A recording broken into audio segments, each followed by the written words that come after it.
আসসালামু আলাইকুম। ইকরাস cuisine and lifestyle চ্যানেলটিতে আপনাদের সবাইকে স্বাগতম। আজ আপনাদের জন্য নিয়ে এসেছি আমি কি দুর্গাপুজোর শপিং করেছি। আচ্ছা, আপনারা তো ভাবতে পারেন যে আমি হয়তো মুসলিম, তাহলে আমি কেন দুর্গাপূজার শপিং করেছি? আসলে মুসলিম বা হিন্দু এটি কোনো বিষয় নয়। যেহেতু ছুটি ছিল তাই আমি ঢাকা গিয়েছিলাম এবং ঢাকায় কিছু শপিং করেছি। অবশ্যই সেটি দুর্গাপুজোর বন্ধ ছিল বিধায় এবং দুর্গাপুজোর কিছু ডিসকাউন্ট ছিল বিধায় কিন্তু আমি শপিং করেছি, যার কারণে আমি লিখেছি যে দুর্গাপূজার শপিং। বাবুকে ঘুম পাড়িয়ে দিয়েই শপিংগুলো নিয়ে বসেছিলাম আপনাদের সাথে শেয়ার করার জন্য। এখানে কিছু শপিং দেখিয়ে দিচ্ছি। শুরুতেই দেখিয়ে দিচ্ছি একটি ব্যাগ। এই ব্যাগটি একটু বড় দেখে নিয়েছি, আম্মুর জন্য নিয়েছি। যেহেতু উনি প্রায় ঢাকায় যাতায়াত করেন, তখন একটু বড় ব্যাগ হলে সুবিধা হয়, হয়তো একটি জামা বা টুকটাক প্রয়োজনীয় জিনিস নেওয়া যায়। তারপর এখানে একটি শার্ট দেখিয়ে নিচ্ছি। এটি আমাদের যে হেল্পিং হ্যান্ড আছে ওই আন্টির ছেলের জন্য। এই শার্টটি আমার থেকে ভালোই লেগেছে, ওর জন্য রেড বেশি কেনা হয়, তাই এখানে একটু ব্রাউন শেডের একটি শার্ট নিয়েছিলাম। তারপর এই যে মেরুন কালারের গেঞ্জিটি দেখছেন, টি শার্ট, এটিও ওনার ছেলের জন্য নিয়েছি, অন্য একটি ছেলের জন্য, ওনার দুটি ছেলে। তারপর এখানে এক জোড়া জুতা দেখছেন, এটি আমার জন্য নিয়েছি। এই জুতাটি আমার ভালোই লেগেছে, এটি ডিসকাউন্টে আমি 500 টাকায় নিয়েছি।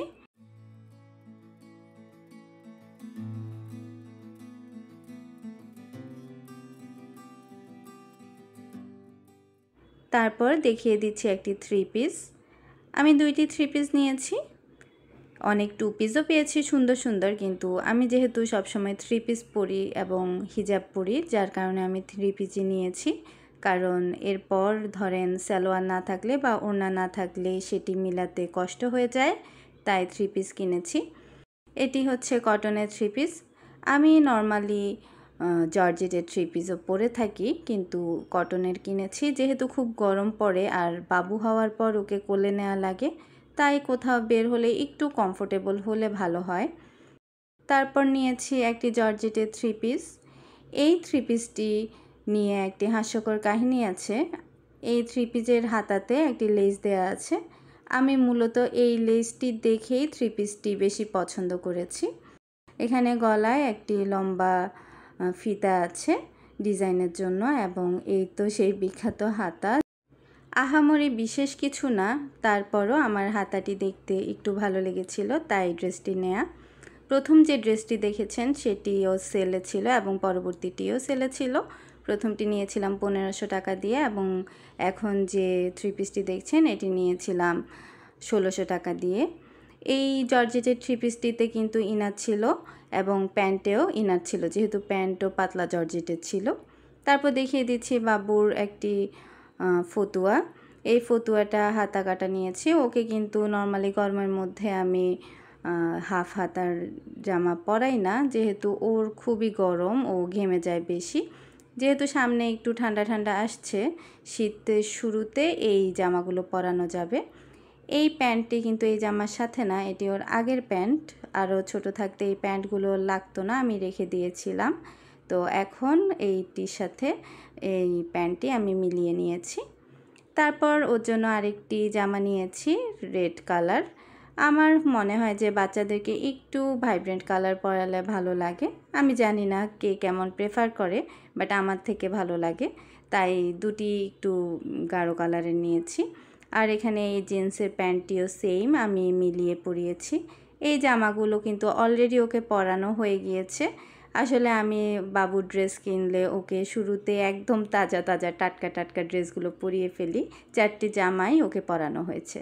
তারপর ওর জন্য এখানে লিলেনের ফতুয়া নিয়েছি। এই ফতুয়াগুলো কিন্তু আমি বাবুকে বেশি পরাই। এই ফতুয়াগুলোর সাথে কটনের প্যান্ট ছিল, প্যান্টটি আর দেখাতে পারছি না, এগুলো আমি পরিয়েছি। তারপর এখানে একটি হালকা কালারের আরও একটি ফতুয়া নিয়েছি। এই দুটি ফতুয়া ওর জন্য নিয়েছি। এই ফতুয়াগুলো কিন্তু আমি যে কোনো জায়গায় যেতেই বাবুকে পরিয়ে থাকি, আবার এগুলো একটু পুরনো হয়ে গেলে বাসায়ও পরাই। এই জামাগুলো যেহেতু অলরেডি পরানো হয়ে গিয়েছে এবং ধোয়াও হয়েছে, তাই জামাগুলো একটু কুঁচকে আছে। আপনারা ভাবতে পারেন এগুলো পুরনো, আসলে তা নয়। বাচ্চাদের জামা একবার পরালেই এগুলো অনেকটাই পুরনো হয়ে যায়। এগুলো একবার করে পরানো হয়েছে।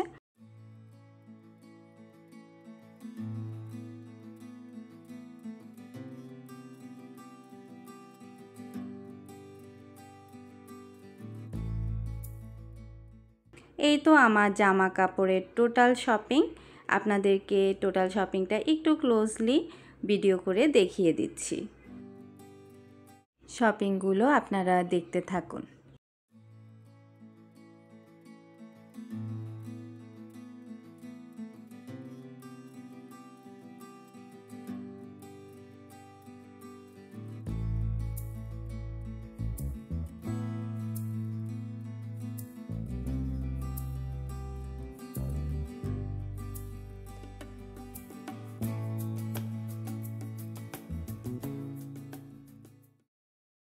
শপিং করেছি আর আমার বাসা সাজানোর জন্য কিছু কিনিনি, এটি তো হতেই পারে না।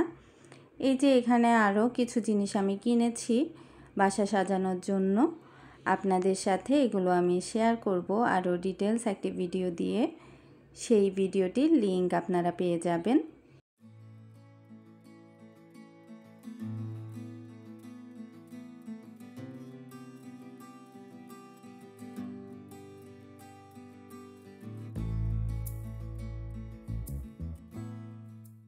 এছাড়াও আমি পুরনো ঢাকার বিখ্যাত পাইকারি মার্কেট ইসলামপুরের মধ্যে আমি গিয়েছিলাম এবং সেখান থেকে পাইকারিতে অনেকগুলো থ্রি পিস কিনেছি। এই যে আপনাদেরকে ছোট করে দেখিয়ে দিচ্ছি।